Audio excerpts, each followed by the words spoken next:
Hey everybody, Breakthrough Health and Life Coach Glenn Hattem here. I'm here with my good friend Jon Ley, who's up in Canada and on the road to a unique offering that he'll share a little bit about at the end. So I'm just going to build a suspense there. But he's got a unique herbal product line that he'll share a little bit about with you at the end here of our call. But I first want to say that I met Jon. God, what is it? How long? It's been about has it been a decade now already? Have we already stacked that up? 2015, I think, Yeah. was in Okay. So Sarasota. 2016 in Sarasota. okay. Yeah, Yeah. yeah, Okay. So I remember. not fully there, but yeah, we were I was doing this advanced detoxification cellular regeneration course with Dr. Robert Morse, and after just going through the whole miracle detox program that he had, I had just gone down the rabbit hole for myself of understanding a little bit more about the healing processes of the body and the curiosity, not just for myself, but with my clients.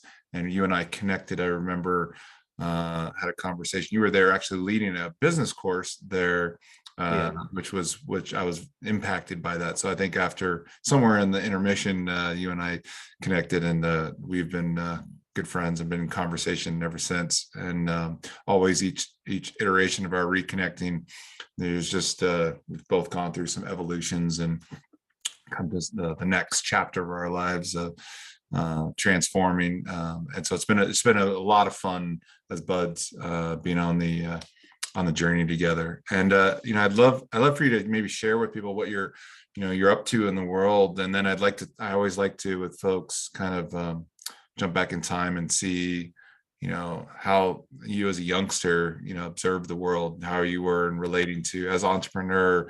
Was that spirit there? Were you the straight A student, or were you the rebel? Like, how did you like the box and the conformity, and how did you deal with authority, and then how did your path start to unfold? So that's how I like to do these talks here, just giving our audience an opportunity to understand how you got wired a certain way, and what guiding principles are helping you and serving at a high level. Because the folks that I like to interview are folks that are really operating from a place of service, and that service comes from a healthy relationship with oneself, on self-mastery, and it's just unique to hear how each of us has these different but similar methods that we've somehow come across from different teachers and different courses along the way. So maybe Jon, maybe sharing just a little bit about what you're up to in the world today. Our audience gets an opportunity to kind of know who you are and what you stand for. yeah. Well, I always like to think of it as like kind of a evolutionary process, so not kind of um, a final destination. So, and currently, what I'm doing right now is I have a health practice. I'm a health practitioner, and I have a medicinal herbal product line. Then I work with people up to late stage cancer all over North America. I actually have clients around the globe that I've been doing for the last 8 years, and really about bringing awareness into some of the habits that we have that have led to the conditions that we're experiencing that people aren't aware of. And a lot of the work that I do is about having people do quote unquote experiments with trying out different things for a period of time, not coming from so much like a dogmatic standpoint of like, hey, this is the way, or this cures this. It's more of, hey, try this out. We'll maybe say, hey, try out this different way of eating, or we're going to experiment with some of these non-toxic medicinal herbal formulas to work. And then you see what you discover from going and doing that. So people try that on for a period of time, maybe a month, 2 months, and then they say go back to doing the old habits, and they start to notice things that they've never noticed before that they were doing. And my intention is that, okay, when you have that piece of awareness, that you stick with that going forward. So I have clients that I work with, like I said, up to late stage cancer, Parkinson's, and I could tell you a lot of really cool stories of people that have turned around conditions that are impossible, or Sometimes I work with clients and it's, helping them. Gosh, I had someone I was working with not too long ago, and it was kind of helping them through the dying process. They were young, and it was obviously that they weren't going to turn around the condition, and got to a point where it was like, hey, how do you make peace with where you're at right now? And so you're not fighting or struggling, but rather, living in a place of acceptance. This guy in his 20s, and he had a leg amputated. He's moved to Canada, and he had a wife who she's 21, had a newborn child that was probably like a year old or so. He didn't speak any English. He spoke Punjabi, and he had a motorcycle accident in someplace in the Punjab up in northern India. And when they put his leg back together, it never healed, and it developed cancer. They had to amputate it. And so he's in Canada, just an impossible situation. He's just not going to make it through this. It was pretty clear because it metastasized and tumors gone through his body. And it was interesting. His wife's family was saying, "Oh, he's dead. Let him go. We'll set you up with the next person here." It was brutal having these conversations. But, it was like, hey, because so rather than fighting it, this is obviously, it looks like, and obviously I'm not going to say, hey, you're out of here, but it was more of like, what do you think sort of thing. And the guy actually was very elated or ecstatic by the time he was ready to go. The very joyous place, even though he was in tremendous amount of pain. He exited in really good shape for going in. It kind of set his wife and kid up for like the next step in life as a result of that. So I actually heard from him the other day, and working with another family member right now around that. So I do that sort of work with people. So I have a lot of people come to me who have a variety of different conditions where they've gone and seen their doctor, their naturopath, and they're not getting results with the condition. And then I'll work with them through the next steps to be able to get better results.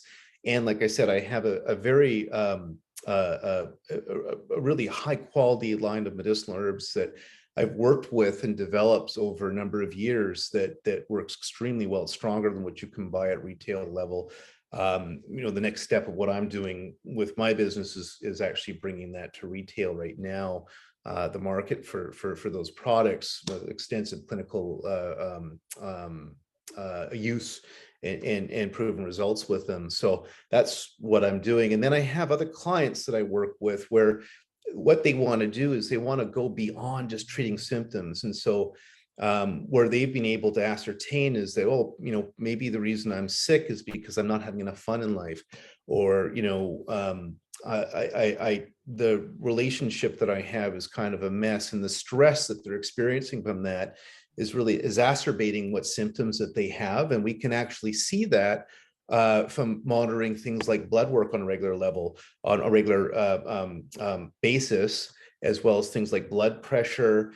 So we'll actually check in, and we can see stuff historically over time. And then what I'll do, because they're ready to actually work on some of the underlying issues as to why they're sick in the first place. And so, we'll work on that, not necessarily trying to fix it, but going towards the things that give them pleasure, give them joy in life. And so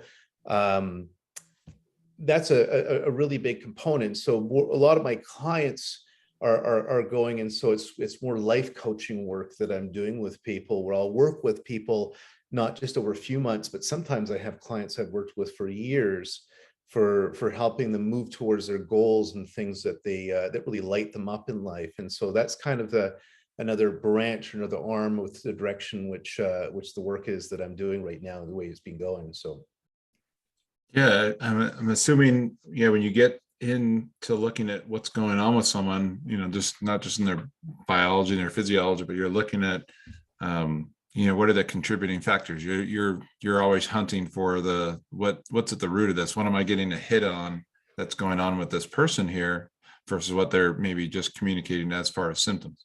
I had a lady I was working with, this story years ago. This is way before COVID, and she'd come originally to me wanting to lose weight. Just kind of give you an example of the work that I do. So she wanted to lose weight, and the first time I worked with her is, I don't know, 2015 or so. And we changed her diet, worked with some natural medicinal herbs, And, she was having like a bowel movement every few days. We got it up to going every 2 to 3 days sort of thing. I can go a little bit into the background of that, that piece of awareness around health I can get to if you want. But anyhow, I was working with her and she lost 24 pounds in probably about a month and a half. And she's very happy, obviously. So, she learned some really cool things going forward. But as the case with weight loss is that it comes back, 99 point whatever percent of people, they put the weight back on. And, 2019, she comes back. And so she's put the weight back on and she's wanting to lose weight again. And I said, okay, well, we knew what worked. So let's start off with that. And so I start working with her. And so she's losing a little bit of weight. And then she starts to kind of drift off a little bit. And I was, and she's not making her calls or she's rescheduling them, that sort of thing. And eventually I get on the line, it's about 3 weeks later. And, she hasn't really lost any weight, or she did in the beginning and she put it back on. And I says, well, I noticed something here is that you know what the right thing is to do. And when you do it, it works, but it's clear that you're not doing it. Right. I said, are we even working on the right goal here? And she says, what do you mean? And I says, well, should we even be working on the weight loss thing? Because it seems like you're not getting results. You're having the same thing happen. And so she had to really think about it. And then she came out and says, well, and she turns out her position is she's working as a business development representative, and she's working for a company that does the dinosaur exhibits, for museums or exhibitions, that sort of thing. Right. And they do these big, multi-million prefab models, T-Rex, Brontosaurus that you've seen in museums. Huh. There are a number of the one of the companies that in North America that does that. And so her job for the company was to go and travel around North America, meet with curators, teams, that sort of thing. And then she would do a proposal, and the proposals weren't these, they were a thick book proposal sort of thing, because these are multi-million-dollar projects. And so she would do this, and she's on the plane all the time. When she's in Vancouver, she's having to commute 1 hour a day each way in traffic to her office. Yeah. And then, she'd have to do these huge proposals. And then she's having to do customer service after that. And it was about a 50-person company, and she's the main salesperson for that. And she's just run ragged. Okay. So she has no time for self-care. And so she'd be eating like, crappy food in airports, that sort of thing. No time for exercise. I says, well, what about the goal of you getting more time for work, time for more self-care? And she says, well, that would be great. I said, we can work on the weight loss, but you're just not, you're obviously not taking the actions around that. And we have to look at maybe how you can create more time first before we get into that. And so we did a brainstorming session, so where she started to look at, okay, how can I get, how can I free up more time? And I'd worked in sales for many years prior. And I said, do you even need to be in the office that much time? Because I know in sales, typically where you make money is when you're talking to your clients, not so much doing the admin work or whatnot. Right. And she said, well, I only need to be in the office really 1 day a week on Friday. And I said, okay, great. So maybe you can work from home. Remember this before COVID. Yeah. What about hiring another sales rep to go and do the admin work to free you up? And she freaked out at that, because the company is always having problems with cash flow, where they're just not getting enough money. And the owner of the company was so stressed out around money because their clients wouldn't pay them on time, that he was afraid to hire anyone else. And the company culture was very toxic as a result of that, because people are overworked, they didn't have enough time, and there was just no freedom to communicate with the owner. So I said, well, let's do this. I've negotiated with a lot of owners. Let's sit down and do a proposal that he'd go for. And so we really dug into that, what he would go for. And she had the balls. She went out and presented to him, and he went for it. Right. And part of the deal was that she could now only go, part of the deal was so she could work in the office 1 day a week. So she cut out or freed up 8 hours of her week just in her commute time. So if she did that for starters, and they hired a junior rep, because we actually showed how it could increase the bottom line of the company, and it freed up probably, I don't know, another 8 to 10 hours a week. That's like another 16 hours that we freed up for her that she used for self-care, and that solved the problem. But it was scary for her to look at, you see? Yeah, so for making that, going for the things that she wanted to. And so anyways, that solved the problem with her around her health. But if you see, we could just go and try and treat the symptoms over, but that's just not doing anything. So it was really helping her to get her life in order, for doing things. So I find now that's more and more of what people really need, because I think a lot in the coaching industry is that, we don't really take time to really listen and find out, what's going on with our clients. And sometimes just working on that goal that they think that if I got that sorted out, that would handle everything, might not be the thing that they need to. There's other pieces that need to get handled beforehand before that can even happen. And so I'm finding some pieces need to be moved and set up, and then some internal blocks need to be removed as well too. Yeah. But it's not just the mechanics of like a simple procedure that's going to change everything. No, good grief. I mean, I have a client he's starting a coaching practice, and he was in between Korea and Los Angeles. And he's trying to get something going, and his relationship with his relationship is an absolute nightmare right now. Okay. What what he's dealing with, the stories are like, holy crap. And he just wants to make money. It's like to solve that problem, but it's almost like, okay, if he made a lot of money, he thinks he could throw it at it, that would sort everything out, but it's just not happening. And I said, if your relationship with your partner is you're kind of turned upside down, inside out, you don't, that takes up a lot of your processing power to be able to work on your business and have some clean air, to really focus on that.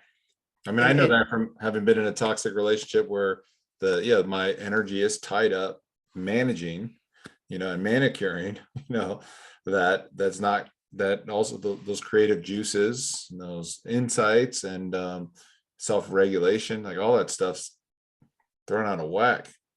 Exactly. And he keeps on wanting to go back to it because it's so painful to look at the relationship. But and we have to maybe chase that goal with that, but he's now come around to realizing, well, wait a second, I can't just do that. It just doesn't seem to work. And so now we're actually addressing what the real stuff is with him, and he's learning to make peace with it. I could get into the whole kind of how I'm working with him around it, but often that's the case, is that we need to look at the underlying stuff, and most of I find is about kind of listening. And there's a reason why people are in the situation that they're in, and I see there's a rightness to it. Potentially we put ourselves into situations, and if we can get why we've done that or what's right about it, instead of trying to fight it or trying to push it away, it's more of like surrendering, and there's something to learn from that. And it's almost like we learn that piece, then something else can happen, or something else can open up in life as a result. So yeah, the surrendering piece is, subsequent to first, like I always tell people, it's like you fight the good fight, and then you get exhausted enough from that, and then you realize you got to kind of surrender to what's wanting to happen, what's wanting to be revealed. And that's just, I don't know how to, maybe you could speed it up, and the rightness. Well, here's the thing. There's a study by the University of Cincinnati, and this has been repeated a number of times. Okay. I can't remember what year it was, but what they did is they had a large group of people, and they said, okay, we're going to track all the things that people worry about, they're scared of, that are fearful of, that really take up a lot of your mental processing power. Okay. Yeah. So we organize our lives around stuff that we don't want to happen, or we're afraid of happening, or, yes, and so people say, well, I'll make a lot of money, or I'll do something that I don't like to do to avoid the boogeyman or having a rainy day sort of thing. Energy is And, not being directed towards what you actually want to create. It's or being that directed you, towards what you're trying to avoid. yeah. So, or doing stuff that you don't like to do, right? Thinking, well, I won't survive if I don't make this money, and it, Have to do usually, this versus what will light me up. right, exactly. And of course, when you do stuff that you enjoy, you have more energy. You've got, more available for the people or for what you're doing. So anyways, what they did is they tracked the study, and it was very interesting. The results is over a number of years, and they actually looked at, so they went through all the stuff that people were afraid, fearful of, scared of, and they found, I think in the study was like 10% of all the stuff that people worry about actually comes true. And then of the 10%, something like 5 to 7% was not even that big a deal. So they were able to handle it very easily or better. So it was like 3 to 5% of all the stuff that we worry about actually ever happens. And that's crazy, right? So, because that's like, we spend a huge amount of our life energy and force, money, time, that sort of thing, resources, trying to, for stuff that's never going to happen, or You're that's not working even. out all this bullshit that's never even, like, what a waste of time and energy and resources. Well, that's the And value. That's the value of working with someone, because when you can actually see it. So this stuff kind of bounces around in our heads, unexamined, you could say. And when you can voice it, or when you can say it, what happens is that, and you can see it clearly, then we can start to see, okay, is this real? Does it hold water or not? Is this really what's going on? And if we can start to see that, so when you're working with someone, if you can have them start to see that, well, maybe this isn't real or not, then that can disappear, and everything around it can drop. So, for example, I was working with a guy who's a smoker. A lot of people try and quit smoking, very difficult to do. Yep. And, a lot, when people are smoking, they're like, well, I shouldn't be doing this. I shouldn't be smoking. I'm a bad person, sort of thing. This is negative versus my body. Right. This is the best tool, ally at the moment. Right. And then of course you see I'm not a smoker, but anyhow, you see on the cigarette packages, it will have like the skull and crossbones, or the necrotic lung, with the cancer and all that sort of stuff, almost like a hex.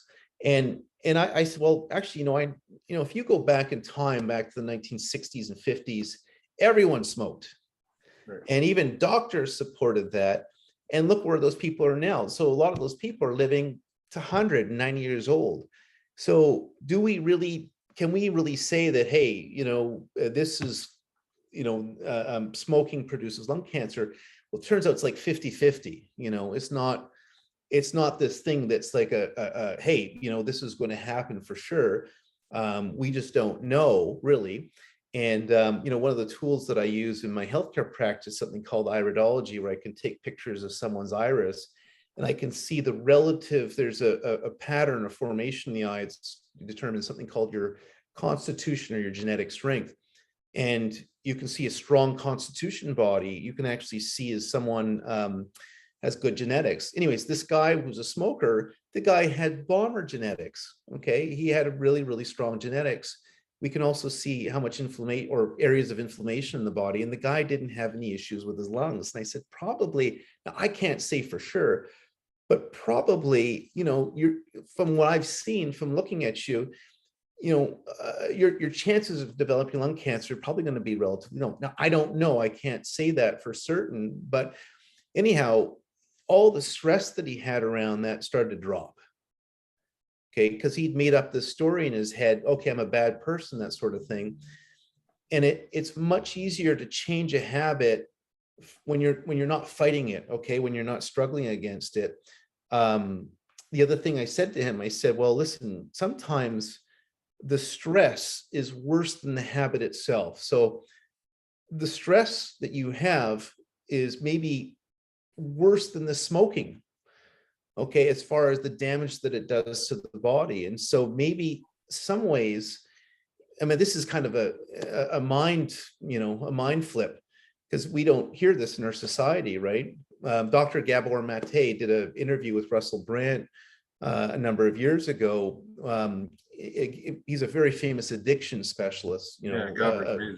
Gabor Mate. And anyways, he used to work downtown East Side Vancouver, which is really notorious for heroin addicts, people strewn out, needles everywhere, sort of thing. On it's just the one chunk of Canada that's really really prevalent.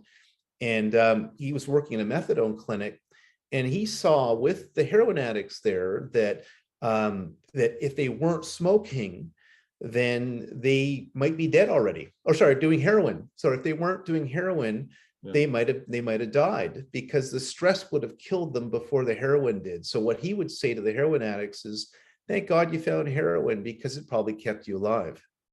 Right. Interesting take on it. But and then of course, obviously over time you might want to develop habits. You don't have to do that to deal with stress, but the addiction is the issue. It's not the drug. It's that we've developed these relationships to stress. We have this storyline that's going on that it's the perception of the perception, that I'm negating that I'm having this negative experience of this thing. And that's where, like the whole saying of like, someone could be having a great experience with the same thing going on, and you're having a miserable experience over here of it. And sure. It's how you perceive the situation. how you're perceiving something. But what we did with this guy with the smoking, as soon as he got, oh, look, I'm okay, I'm not a bad person, or this is just a coping strategy that I have right now. His stress level went from like here to like down here. Okay, so his symptoms and how he felt, more energy, more vitality, went right up. That was a huge thing for the guy, to stop beating himself up about it. And also much easier to drop something or make something, when you're not trying to conceal it or hide it or beat yourself up about it, going forward. So it's a big deal for him, a very, very big deal. Well, I can hear it. Everyone can hear you're passionate about this work and the service and really helping people flip the switch and see a different side to what they're stuck in. I'm curious how you ended up on this path and what drives you, why you're wired so much to this type of, in your own self-exploration, and then carrying this over to really serving people at a deep level, whether it's, I think even Dr. Morris even kind of said this, years back, just about don't get on somebody else's roller coaster, don't bring them on yours. But like, maybe someone's, this person's got this constitution here. He had reflected to me that I had a really strong constitution, and that sometimes people, are meant to die like right now, and like their time. Well, we all have to die at some point. Who are you to get in the way of someone's like pace and path, and so like when you to show up the way you do with people, to be present to what's wanting to happen, and what's in alignment for them. Like, I guess, how did you end up in this type of kind of wild work? God, so that's a big story. I never thought I would be doing this. It was I had so I've worked with some very extraordinary mentors, some really great people, and I've done a lot of personal development work over the years. As we were mentioning earlier on, I did a number of years with Landmark and shamanistic, all sorts of different things that I've done in the past. And there was another piece of the puzzle that I hadn't really fully grasped on, which was and it was, I met this guy in Pasadena in Los Angeles, Greater Los Angeles, and a guy called Charles McGall, and he's not around anymore, but he said, what about your connection with your higher self, and starting to tune into that, make that a priority in life. What I mean by that is, or what he meant by that was like your connection with your intuition and following your gut. And I think what mostly happens, we all have this internal voice, but it's easy to follow it when it's convenient, but most people don't. Very few people do it when it's not convenient. It's uncomfortable, when it's very challenging. We don't know how it's going to go. And it brings up all sorts of fear and stuff like that, even though we might hear, take this step or take this action. Mhm. And what he'd introduced me is, well, wait, what if we could clear out the parts of us that get in the way of being able to tune into that? And that really interests me, because I'd done a lot of personal development courses and I'd never heard this before, right? Is following your heart, following your intuition, and clearing a space around your heart so that you could have that expression of your heart or your intuition. He called it being a service to creation, which is like, we're really tuned into the universe. And he says, as you clear out more of the parts of yourself that are not loving, that are not neutral, and what he was referring to is things like, the anger, the sadness, the grief, the fear, that sort of thing. And as you clear more of that stuff out, you're just more of a conduit to be able to have that channel open up and that expression to come out in the world. And so he says, your job really in life is very simple. Is our job is just to say yes to the intuition and to say yes. And he says that the universe will handle the other 95%, the logistics. Okay. Right. But it's critical to do for you to say yes. And very few people do that when it's challenging. Okay. And that's where the magic starts to come in. And so he says, he introduced me to this path. He says, well, if you're willing to take it on, it's going to be kind of a crash course where, that stuff will start to get cleared out. And, and then I got introduced to, some really other profound mentors, a guy that had been the personal assistant for Werner Erhard, lived with Werner Erhard for 7 years, kind of his like right hand person, you could say, and work very intense with him. Werner Erhard started S training, Landmark. I think something like 1/3 of Silicon Valley has done Landmark and S. But this is different from Landmark. I did when I was out in the Bay Area. Yeah. Well, this is a different piece of the puzzle. But anyhow, when we started down this path, it was more about learning to feel the stuff that we really organized our life around not feeling, and rather than saying, hey, anger or fear is a bad thing. That's just part of the human experience, inescapable. Okay, so we're all going to have the full ranging gamut of emotions. You can't avoid not being angry. You can't avoid, and typically in our society we have it that you go to a counselor, you take some drugs to suppress that, because we don't want to have to be with these feelings. When you suppress things, you are getting them stuck deeper into your bones and your cells, and every cell in your body is getting that message where everything needs to be actually expressed out. And a lot of detoxification is about like moving that energy out that's been stagnant, like swamp water inside you. Sure. And we all have that. That's there's nothing wrong with that. Okay. So that's part of the normal human experience, is having these full range of emotions. And I think one of the greatest skills, the greatest sort of attributes to develop in this life, is to become very facile with being able to have our full range of emotions. Okay. So rather than trying to avoid them, learning to feel, or just being with this stuff, because it's kind of like when you feel something, it disappears quickly afterwards. So if you go back to say, like when your first love and you broke up and you were heartbroken, how much pain that was, we think, oh, is it going to go on forever? It doesn't. It just, eventually you've kind of felt there's a finite amount of things to be able to feel through. And then you're living and you're on the other side of it. And then you have that clarity. It's like, oh, okay, I can see.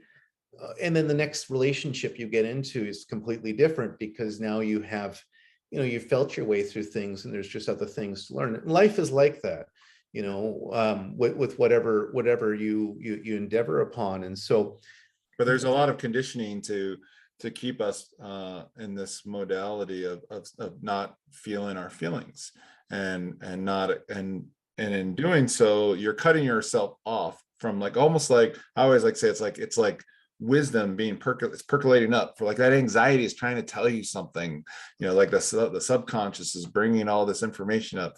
And as like Ram Dass kind of says, like at first, these emotions come to you and they buckle you in the bathtub, but eventually you invite them in for tea and you're like, hey, have a seat. Tell me what you're trying to tell me. Like, I'm curious. You don't spook me anymore like the boogeyman. First, you were annihilatory, but now these feelings have visited me so many times in my life and are probably going to visit me again. I might as well be curious about them and try to listen a little deeper to what maybe is trying to be revealed to me. There's maybe some benefit from checking in. Yeah. So I found when I took the phone, it was like 2008, 2009 when I met this guy, and then kind of a different set of mentors or people to go through life with. My life just started to accelerate. So I was working in software sales, big corporation, SAP, one of the, they're kind of like Oracle. They're huge, big Fortune 100 company. And, making a very good income, but I hated my job. I hated going to work in the morning. It's funny. I was living on the water, on the beach in Vancouver, downtown Vancouver, could have a view of the sunset in the ocean, and I was miserable. Could go around Stanley Park on rollerblades, and it was like, people say, hey, you made it. And I was like, no, I'm just not happy here. Yeah. And so one of the things that the questions I had was, and I had no medical background. I had an interest in healthcare, but I had said, this was in 08, 09. No, it was a little bit after that. We about probably 11 now at this point, 11, 12. And I had been persistently asking this question is, well, how can I be of service? I've done a whole bunch of different things in life. I know I have greater potential, but how can that start to come out in this world? And really what it was, how do I clear enough space around my heart for the expression? Now, I had no idea I was going to get into healthcare, not a clue. And I was working with a mentor at the time, and he says, well, start off where you're at. Your work is just to go around and see how you can be of service to people where you're at immediately and be a reflection of that. And if you do that really well, maybe the universe will come and pick you up and use you as a tool somewhere else, or give you another job, right? And so I used to go around my office, and I would start asking people, is there anything I can do for you? For a woman, for a guy to come up and ask him randomly, is there anything, is very strange, right? It was like, well, usually it's no, but well, thank you for asking, that's kind of, and I go around to my manager saying, hey, how can I make your life easier? What can I do for you? And so I was just a demonstration, even though I didn't want to do it. It was like, oh man, no, I just give me the answer sort of thing. But I had to be right with where I'm at right now, be thankful, grateful for the job. Anyhow, I said, hey, check this guy out. And that's where I got connected with Dr. Morris. And I just had this hit of energy. It was like this intuition, right? This intuitive, hey, there's maybe something there. So I, 6 months to get an appointment with him. And then I did that, and I was like, wow, this is really amazing stuff. And so I said, well, no one's really doing this sort of work in Western Canada, or anywhere that I've heard of for that matter. So I flew down, went down to Florida, just started training with him, got a cell phone number. And, because one thing I know about really successful people is you think, well, they have no time. But if you can approach them from the place of what can I do to make your life better, or make it easier? If you go into, you could even do this with Tony Robbins. Like if you become like this person who brings this other piece of value in an area that they don't have in life, and I guarantee you, Tony Robbins will have pieces of life that he hasn't got figured out yet, where he'd love to have some clarity on it. Not that I'd want to work with him necessarily, but you know what I'm saying? You could approach them. And if you were willing to do that for a person, they'll let you in, and you can learn some amazing stuff from working with them. Yeah. Because you're doing that. Most people think, well, there's no time. Why would they ever work with me? So anyhow, I got this guy's cell phone number, and I started calling him all the time on the cell phone, and he got to know my clients, and I started to work with him So I came back to Vancouver and I said, well, maybe this has some legs. So I started, no medical background. I took some courses, obviously. I took on herbalism, but I'd taken a course with him in Florida. And I had a background in public speaking and coaching. I worked with people from a coaching perspective. So I just started doing talks, not really knowing what I was doing. And I do meetup groups and community centers, groups of like 20, 30 people.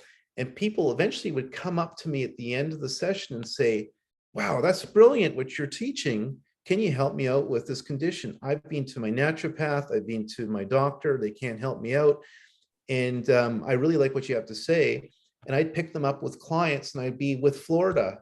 I'd be, on the job training where I'd be talking with my mentors down in the States, how to work with this person, looking at their blood work, having to do the dietary stuff with their protocol for medicinal herbs. And I was originally getting stuff from the United States. And then gradually, little by little, I started getting really great results with people where I work with them.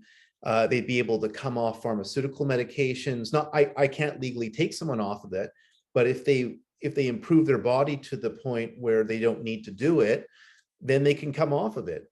And so, and then I had a client in Alberta who had a brain tumor, and they actually passed that out. They actually passed that out, and he'd already been looking at a lot of the Dr. Morse stuff, and he was just really intrigued that I was the only practitioner that he knew who did that. But he got rid of his cancer as a developer, and he was in the East Indian community. Pretty soon he started telling me about to all his friends. And before you know it, I have hundreds of Indo-Canadian clients and Indian American, or was it in the United States, they call it Asians of Indian descent, I think it's called, that I'd be working with, and with cancer and all sorts of conditions. So kind of magical. Now, if you'd asked me 10 years ago, would you ever be getting into healthcare? I'd say, no way, I can't even imagine that. And, next thing you know, I've got this full-fledged practice in business where, you're working with people, with doctors sometimes. I do talks in hospitals occasionally. So where I go to, Vancouver General Hospital or Surrey Memorial in Vancouver and doing talks, and there'll be MDs in the audience, outrageous, right? How could that be that someone from a sales background could be working in that radical a shift in life? And I can now see that it had to do with just connecting and starting to listen and pay attention. And very quickly, this thing just got laid. Yeah. So life can open up in very extraordinary ways that way. Way grander than you could ever imagine. But it wasn't so much, an idea coming from my head, because I think a lot of, and it wasn't on a loudspeaker. It was like very subtle listening to like these nudges from you. Yes. Drop into this, follow this, just do this, just pick up the phone. Well, we have things like remember the movie The Secret, right? Rhonda, I can't remember her name, but it had Reverend Michael Beckwith, and they had the Conversations with God guy. Throw a poster on the wall, and it'll Jack Canfield. I think was it John DeMartini might have been. I can't remember if he was or not. But anyhow, in that movie they say, well, do a vision board, right? So you have, and then people have the big house and the Ferrari and that sort of stuff. Yeah, I put it away in a box, and then next thing you know, I moved into that exact house and got that exact car because I visioned driving that car. Yeah. And what I'm talking about is throw all that away, get rid of that, because rather than something that's coming from your head, that's like an idea of, John's idea of what you'd like. I'm saying it's like, how about what the universe wants to come through me? So rather, like my mind is like a pocket calculator. You could say the universe is like a supercomputer. Right. And the more you can get tapped into that, you're downloading stuff that's way grander than you're connected with stuff that's way grander than you could possibly imagine in life. A lot more firepower, for what you want to produce. Buckminster Fuller talks about that. If you ever watched Buckminster Fuller, some of his original videos. This guy's an extraordinary guy, you know, Harvard grad. He had honorary doctorates all over the world. And, you know, he's friends with Henry Ford, with Dale Carnegie. And he spent like 3 years, I think it was self-examining all the stuff in his head that's not even true, and letting that go.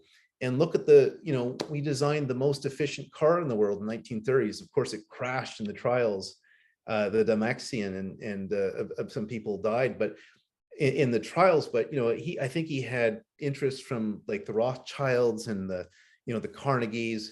And then he designed the most efficient house. And then, of course, the thing that finally hit was the geodesic dome, you know, where he'd actually designed that, and that got patented all over the world. But interesting guy, he never owned a house or property until he's almost in his 60s.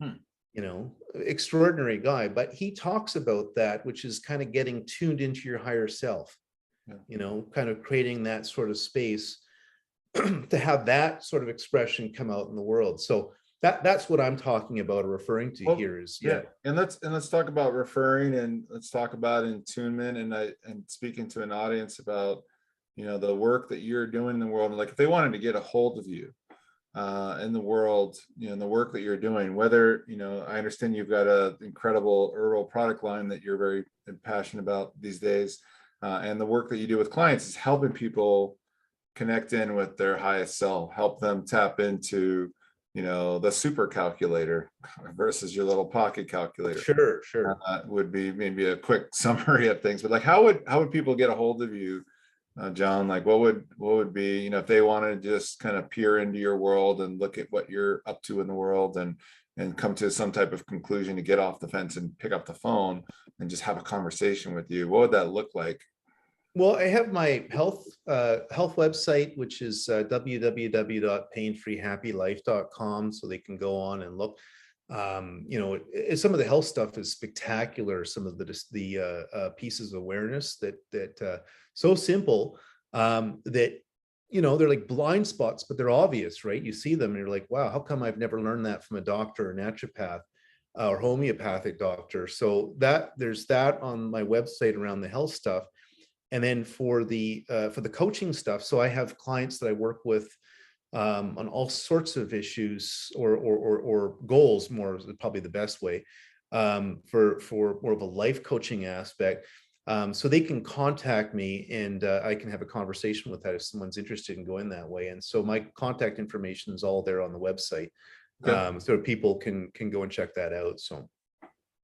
Great. Well, I know you and I'll definitely invite you back, because you and I could have lots more in-depth conversations, and we'll do that. I think today is just a nice teaser for people about what you're about in the world, and obviously, you know, I feel it, I'm sure our audience feels it, that you're someone that is tapped in. It takes time to self-examine, takes time to listen at a deeper level when you're with people about what's going on, and having that a great deal of curiosity to investigate and ask the hard questions, and not take things at such a face value, and knowing that, you know, we're all kind of stringed together by these, you know, these conditionings throughout our lifetimes, and sometimes it can be scary for us to start to unravel this, and that maybe that drink or that smoke has been working for you and has been a great ally in the meantime, but there's a desire within you to know that there's maybe something better, or maybe another path. But by the way, I'm not promoting cigarette smoking, by the way. It's more of, you know, like I'm just saying is that it's easier to change something or to have something shift coming from the place that we are not struggling or fighting or resisting that. With that's all. I'm all for people, you know, feeling better, you know, having more energy, having more vitality, you know, having more pleasure in life. I do experiments with people. You know, there's a lady I worked with, and, you know, one of her piece of homework was to take time off work and go gardening and painting, because I knew she liked those. And you know, that actually solved her pain issues. and with the levels. And so, you know, we sometimes work on things from a whole different angle, and yeah, Yeah. pretty cool, pretty cool. Yeah, rather than trying to like remove things necessary, maybe it's finding like what would really, you know, light you up, what would actually really enhance your life. What how could your, you know, how could Jon come into your life and help make something better? How could he help you with getting some freedom, some peace, take you off of a miserable beach and figure out what would create you know, create a different experience for you, one that's more in alignment of why you're here, why you're maybe what you've been up to has been great, and now it's not so great now, and what's next, what would shine some more light onto a path that's being called forth for you, or you're, you know, or you're going to continue to experience some of these symptoms. You know, maybe the symptoms are, it's a good thing, maybe these symptoms you wouldn't listen unless there were some of these symptoms. You know, I've had to, you know, sometimes I've listened to the whispers, and sometimes I've, you know, listened to the knocks, and sometimes, you know, it's taken a baseball bat to the knees for me to get my attention and stubbornness to explore a different, you know, different possibility for myself, the one that was more authentic, more aligned with what I'm here for and why I have this capacity. So we all have like these extraordinary capacities, and it's because we, you know, maybe there's more for us. I think Jon's someone that would be great to connect with if you're looking to really try to investigate, you know, an aspect of yourself that maybe has been blocked off for a bit. And I see you as kind of, not to quote Ghostbusters, but, you know, here's the keymaster. So you definitely are someone that can help people you know, unlock things for themselves that sometimes, you know, I always tell people it's sometimes really hard to see that thing that's next to you. Sometimes you need someone beside you that can point out that thing. You know, I always make jokes about that video with if you ever look it up online, where the gal's got a nail in her head. Yeah, I've seen that. Yeah, yeah. Take the nail out. But anyways, I hope this conversation was helpful for folks, and it was always great just being able to spend time with you, Jon, and hanging out and having a conversation, and we'll have more. But I just want to say thank you, brother, and thank you to everybody for listening in, and we'll see you soon. Cool deal. Okay, see you, everybody. Bye-bye.